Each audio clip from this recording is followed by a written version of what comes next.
Today in Adobe Illustrator, I'm gonna show you how I made the most liked post in my Instagram. This is the post that I'm talking about. You can check it out. I'll put the link down in the descriptions. Let's get right into it. So you can select a line tool. Then while holding shift, you can draw a line vertically straight.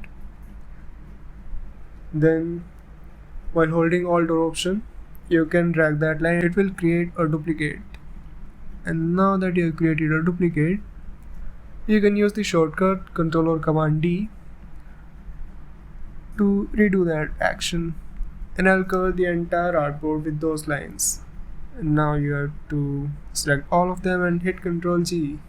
It will create a group of those lines. And for creating an isometric grid, what you'll have to do is right click and hit transform. You're gonna rotate this entire group of lines by 60 degrees and again by 30 degrees. And make sure that you hit copy and not OK, otherwise it will rotate the already drawn lines. You'll need 3 sets of lines. Let's work on creating a swatch. You can choose any number of colors that you want depending on your personal preference or your taste. I'm choosing 5 basic colors. So create a box and then duplicate it 5 times and fill them with any color that you want and disable this stroke. Don't forget to disable this stroke. And once you have selected all of the colors, you select all these 5 boxes and drag and drop them into the swatches panel. It will create a swatch group of these colors. For some reasons, because I used the inbuilt screen recorder, you cannot see anything that is opened in a new window. For example, the layers panel, the swatches panel, or all the panels that I'm going to be opening. So once you have done the grid, you have made the swatch. Now you're gonna choose the shape builder tool and select all of the lines and just pick any color that you want from the swatches that you just created and start making shapes.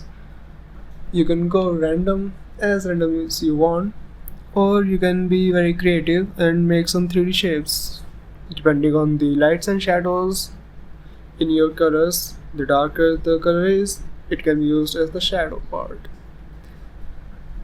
and it will take some time. This took me around 30 to 35 minutes to fill all of these shapes.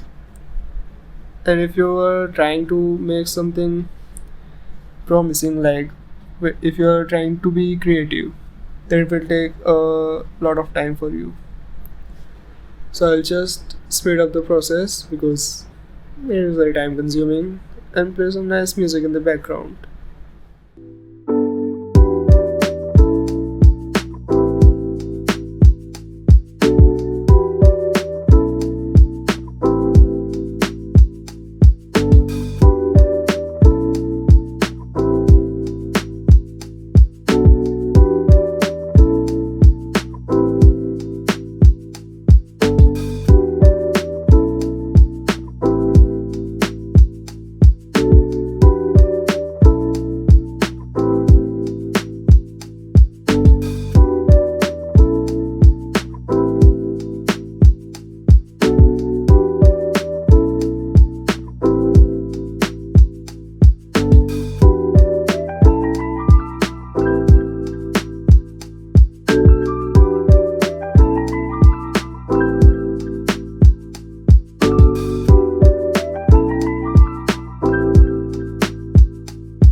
I changed the swatches colors in between because I was not very satisfied with the colors that I have selected.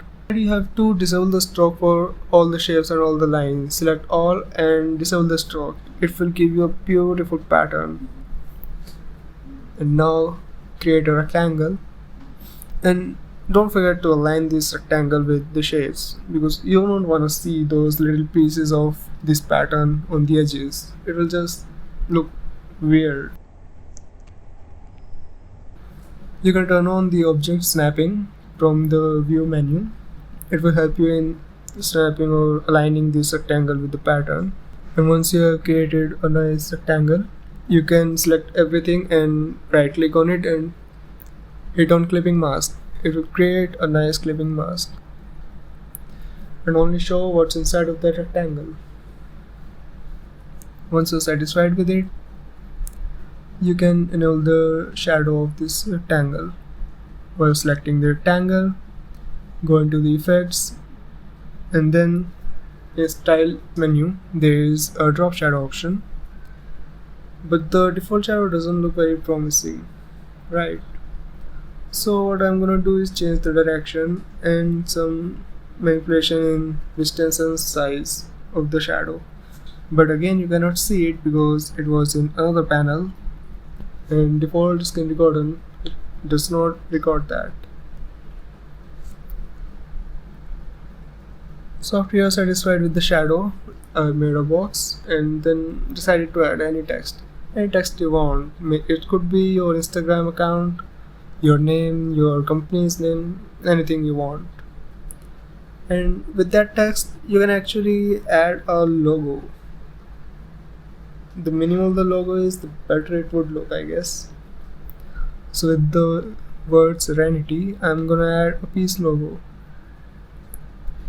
Making a peace logo is very easy. You just have to create a circle and then create a line in between vertically downwards, and just like we did with the grid or isometric grid, you're gonna do the same thing. Transform it and rotate it to 60 degrees and 30 degrees while copying it, and again using the shape builder tool you can merge the shapes that make the peace logo.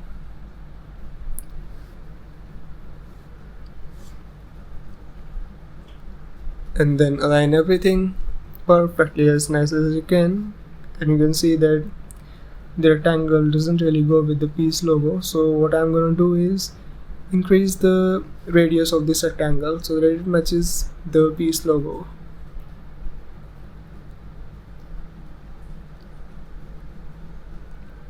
And then align everything, resize it. It should look nice. It is blue because you cannot see white on white. And then I'll change the color to white and drag it wherever I want on the pattern.